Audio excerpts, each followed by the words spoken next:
Welcome to Bind EduTech, and in this video we are going to continue to discuss some subjective important question answers from the chapter that we have gone through already in our previous video explanations.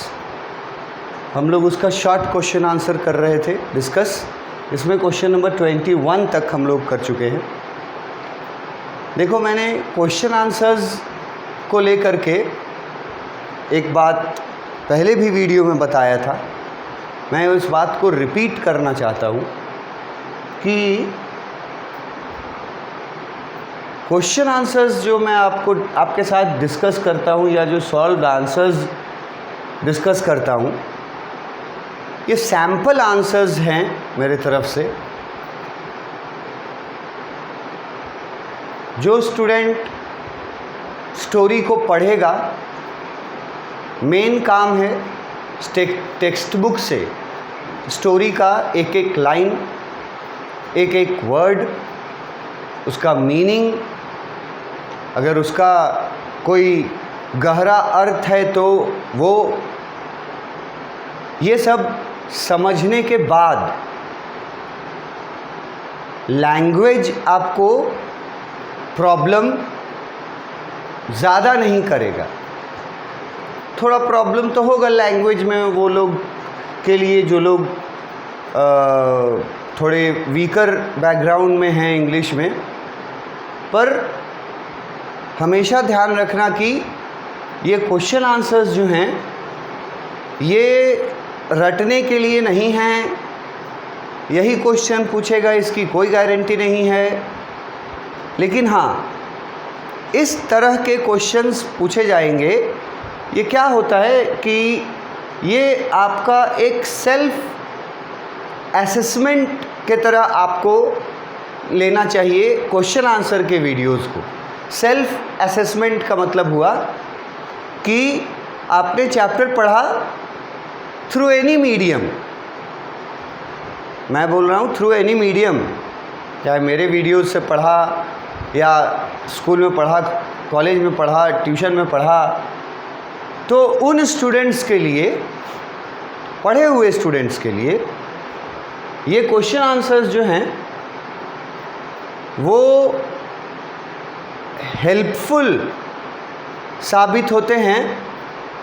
जो keywords मैं बताता हूँ, जो की sentences मैं बताता हूँ कि इस क्वेश्चन में अगर ये कीवर्ड है तो आंसर में ये की सेंटेंस और ये कीवर्ड टीचर देखना चाहेगा.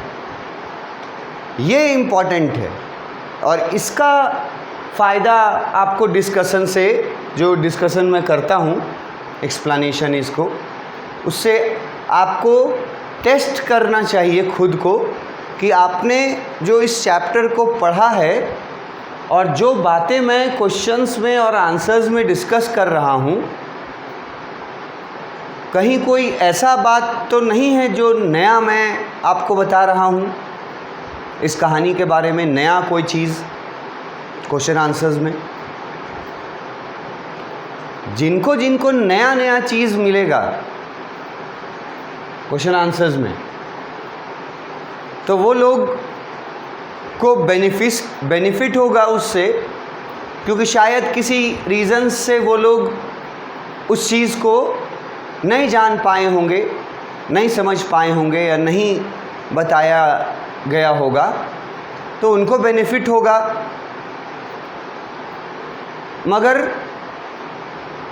टेक्स्ट बुक का story line by line, word by word समझने, पढ़ने, सुनने, देखने सब के बाद ये जो क्वेश्चन आंसर्स है ना, इनका डिस्कशन का फ़ायदा, बेनिफिट उन्हीं स्टूडेंट्स को मिलेगा जो स्टोरी के थ्रू गए रहेंगे.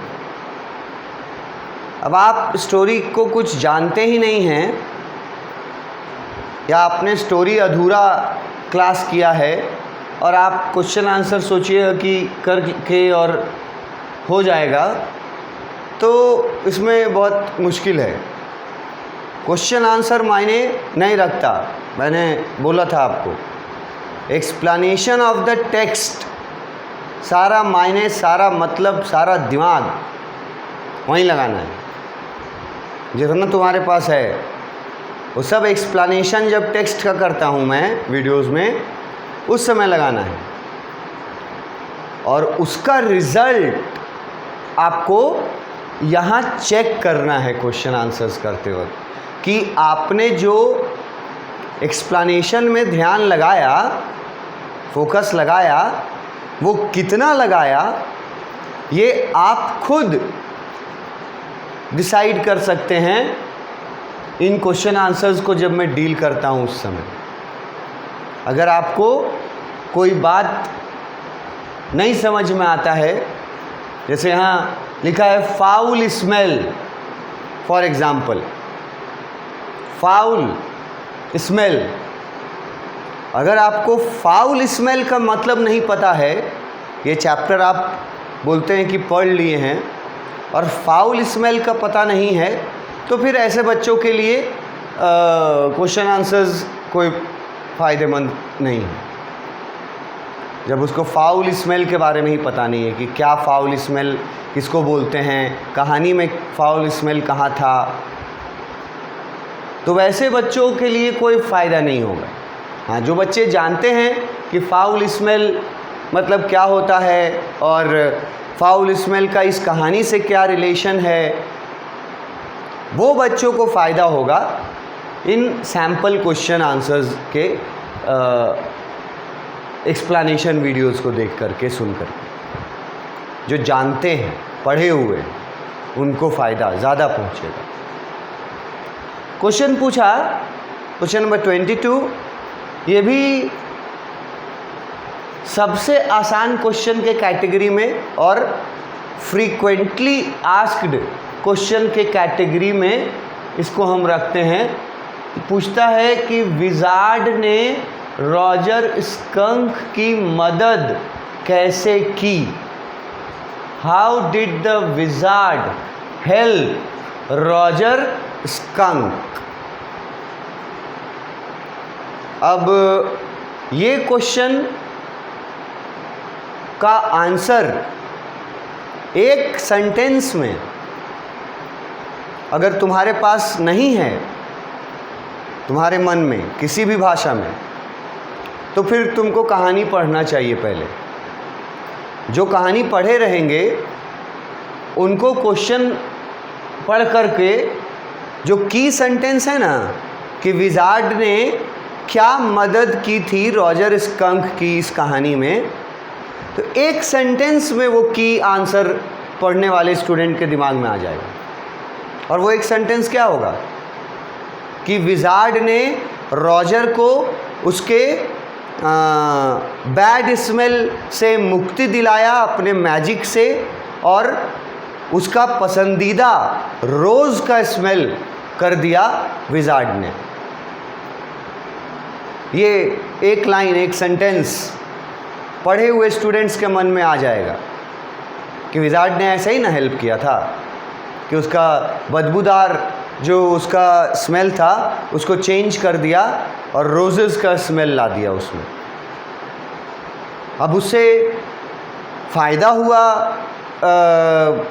रॉजर स्कंक को कि नहीं हुआ? फ़ायदा तो ऑब्वियसली हुआ कि उस स्मेल के साथ, नए स्मेल के साथ जब वो गया फॉरेस्ट में, तो बाकी क्रिएचर्स जो पहले उसको अपने से दूर भगाते थे या उससे दूर भागते थे, वही क्रिएचर्स जो उसको अपना दोस्त नहीं बनाते थे, वही क्रिएचर्स जो उसको चिढ़ाते थे, उन्हीं लोगों ने आकर के दोस्ती किया रॉजर स्कंक के नए स्मेल के वजह से। मतलब है कि रॉजर स्कंक को लाइफ में जो उसका लोनलीनेस था, दोस्तों का कमी जो था, अकेलापन जो था, उसका लोनलीनेस, उसको दूर करने का काम विजार्ड नहीं किया, उसका स्मेल चेंज करके। तो ये आंसर जो है ना, ये आपके आंसर माइंड में आ जाना चाहिए।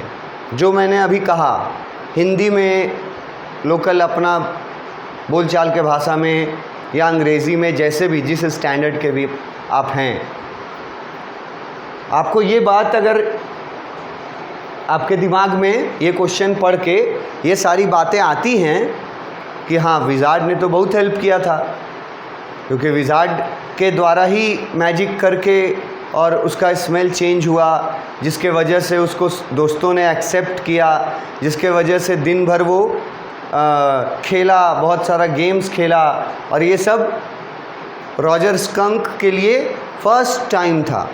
तो सोचो उसके लिए कितना हैप्पीनेस वाला समय का बात था, ये कितनी खुशी हुई होगी रॉजर स्कंक को जब पहली बार दूसरे लिटिल क्रिएचर्स ने उसको अपना दोस्त बनाया। तो कितनी खुशी हुई होगी। और उस खुशी के पीछे मेन हाथ किसका था? विजार्ड का था। किस तरह से उसका स्मेल को चेंज किया था वही। तो मेन हाथ तो विजार्ड का ही हुआ। तो विजार्ड इस तरह से पूरी तरह से मदद किया है रॉजर स्कंक को। एक वही तो है जिसने मदद किया है। तो इसमें पूछा कि विजार्ड ने कैसे मदद किया। तो ये 2 मार्क्स, 3 मार्क्स, 4 मार्क्स के कैटेगरी में पूछा जा सकता है। जो सैंपल आंसर है, देखो क्या लिखा गया। Due to the foul smell. अब मैंने कहा आपसे कि फाउल स्मेल का मतलब अगर आपको अब तक नहीं पता है तो फिर आप कैलाश पर्वत पे जाकर ध्यान लगाना होगा आपको।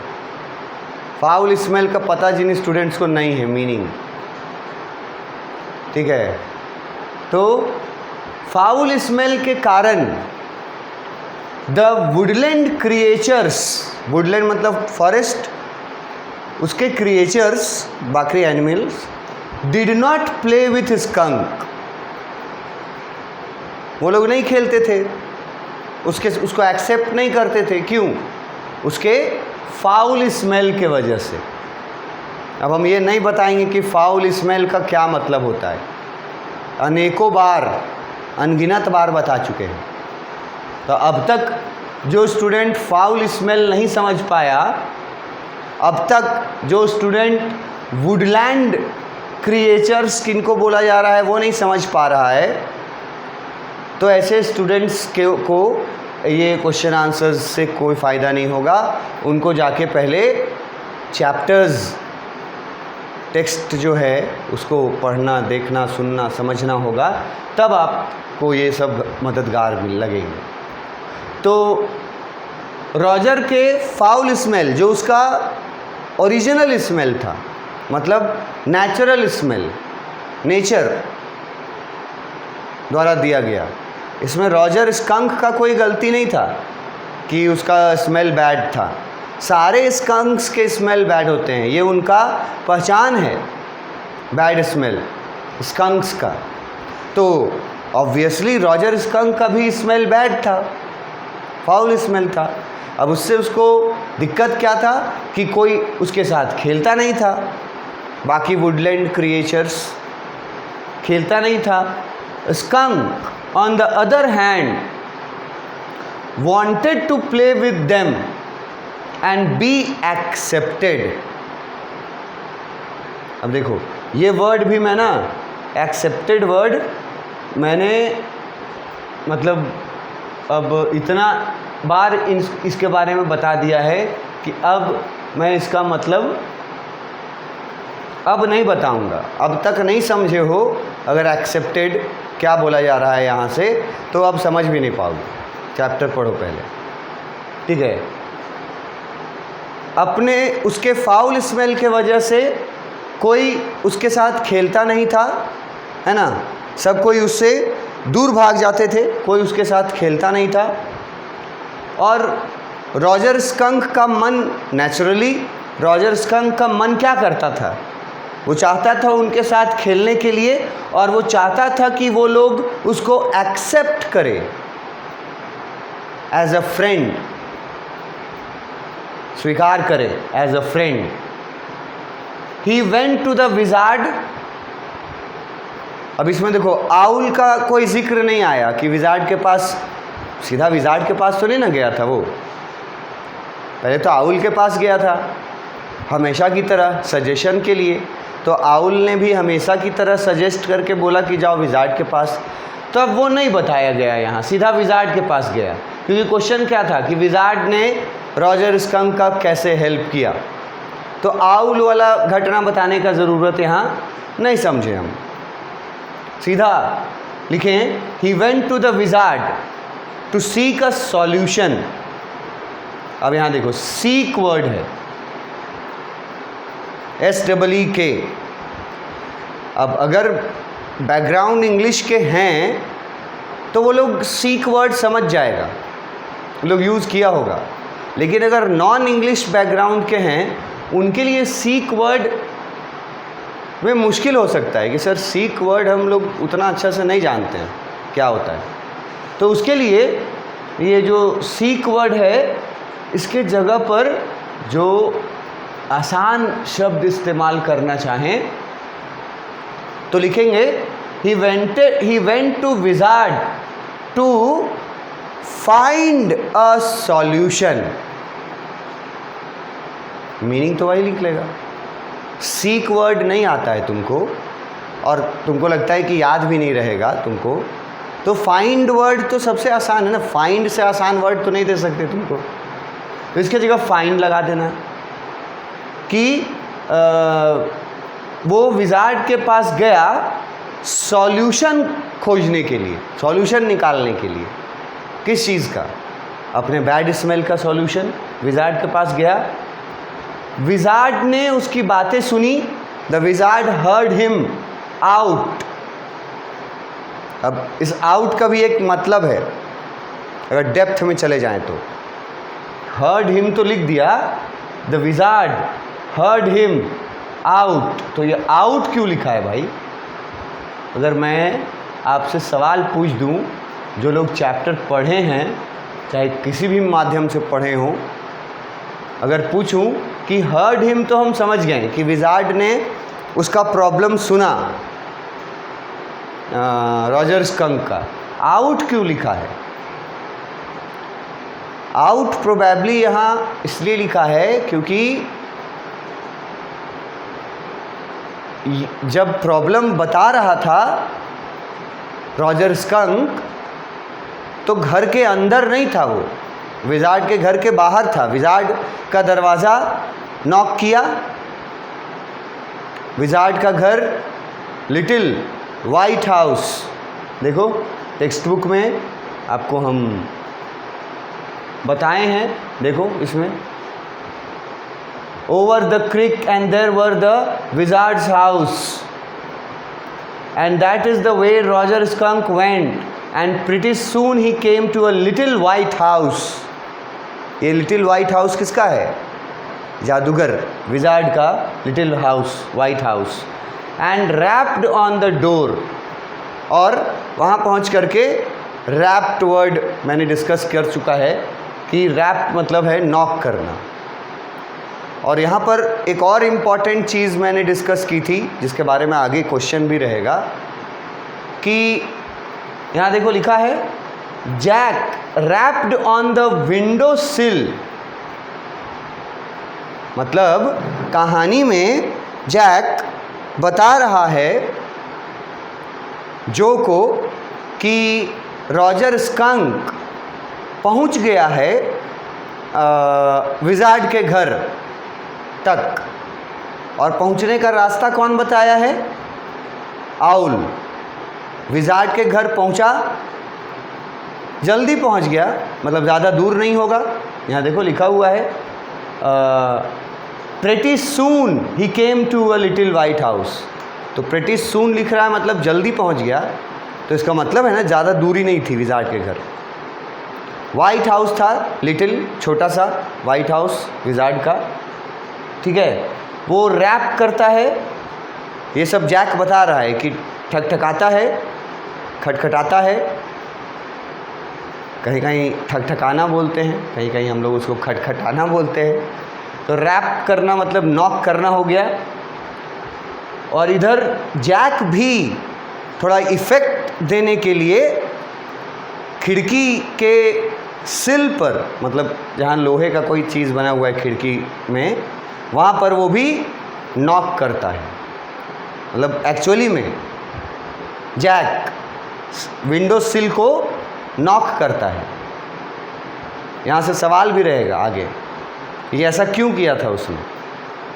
तो एकदम एक लाइन का आंसर है, कहानी में इफ़ेक्ट लाने के लिए, ड्रामेटिक इफ़ेक्ट लाने के लिए, कि दरवाज़ा नॉक किया रॉजर स्कंक, किसका दरवाज़ा?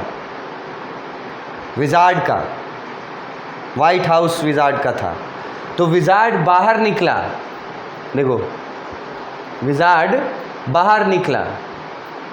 Then a tiny little old man came out, यही विजार्ड था, टाइनी छोटा, लिटिल भी लिख दिया है, ओल्ड लिख दिया है, with a long white beard, लंबी बड़ी सफ़ेद दाढ़ी, और पॉइंटेड ब्लू हैट। और वो दरवाज़ा खोला तो उस समय जो रॉजर स्कंक था वो दरवाज़े के बाहर था, और दरवाज़ा खोल करके, और देखो ये सेंटेंस आपको मैंने पढ़ाया है, एक्सप्लेनेशन वीडियोस में देख सकते हो। ये बोला था विजार्ड का, ये सेंटेंस है, थोड़ा इंग्लिश का नहीं है, अजीब से थोड़ा है। ए what's this watcher want, you smell awful. ये विजार्ड के लाइन्स हैं, जिसका मतलब है कि व्हाट इज़ मतलब क्या है, तुम कौन हो। What do you want, watcher want मतलब व्हाट डू यू वांट, और बोलता है कि तुम बहुत बदबूदार स्मेल कर रहे हो। ये सब बोल रहा है कौन? विजार्ड, दरवाज़ा खोल के। और स्कंक कहाँ है? दरवाजे के बाहर है, इसीलिए यहाँ आउटवर्ड यूज़ किया गया। The wizard heard him out, पहले विजार्ड सुन लेता है उसका प्रॉब्लम, उसके बाद उसको अंदर बुलाता है। Invited him inside the house, अंदर बुलाता है। उसके बाद अपने मैजिक वैंड के हेल्प से मैजिक स्पेल करता है, एक ठो मैजिक का छड़ी घुमाता है, मैजिक स्पेल आबरा डाबरा करके जो दिया हुआ था, जो पढ़ा है उसको याद आएगा। आबरा डाबरा करके मैजिक स्मेल करता है, और उसके बाद उसका स्मेल कैसा हो जाता है? रॉजर स्कंक का रोजेस वाला स्मेल होता है। तो इसी तरह से रॉजर स्कंक की मदद की थी विजार्ड ने। अब ये क्वेश्चन जो हम आंसर दिए हैं तुमको सैम्पल, ये वर्ड लिमिट्स में 40-45 वर्ड्स ऐसे करके 2 मार्क्स 3 मार्क्स 4 मार्क्स तक सेटिस्फाई करेगा। अगर यही क्वेश्चन, क्योंकि ये क्वेश्चन दे सकता है लॉन्ग आंसर टाइप में, मतलब 8 नंबर का यही क्वेश्चन अगर दे दिया, how did the wizard help Roger skunk, और इसका मार्क्स रहेगा 8 या 10 भी रद्द दे सकता है, और वर्ड लिमिट रहेगा 100 से 150, 100 to 150 वर्ड्स, यही क्वेश्चन। और आंसर जो हम आपको दिए हैं, तो ये क्या 100 वर्ड्स हैं? नहीं, तो 40-45 शब्द है। तो अगर इसको लॉन्ग आंसर में पूछ दिया 10 नंबर का, 8 नंबर का, या 6 नंबर का, 7 नंबर का, अलग अलग बोर्ड में अलग अलग नंबर का रहता है, तो उसमें हम लोग को इस आंसर में क्या क्या ऐड करना पड़ेगा, ये हम लोग डिस्कस करेंगे अपने नेक्स्ट वीडियो में। डिस्कस करेंगे कि यही क्वेश्चन कि विजार्ड ने कैसे मदद किया रॉजर स्कंक का, यही क्वेश्चन मैंने आपको जो सैंपल दिया वो 2, 3, 4 मार्क्स तक का सेटिस्फाई करेगा। अगर यही क्वेश्चन लॉन्ग में पूछ दिया 6 नंबर, 7 नंबर, 8 नंबर, 10 नंबर तक का, तब फिर कहाँ कहाँ और क्या क्या ऐड करोगे इसमें, और वो ऐड तब कर पाओगे जब कहानी पढ़े होगे। तो कहाँ और क्या ऐड करना है इसको लॉन्ग आंसर बनाने के लिए, ये हम लोग डिस्कस करेंगे अपने नेक्स्ट वीडियो में। Thank you.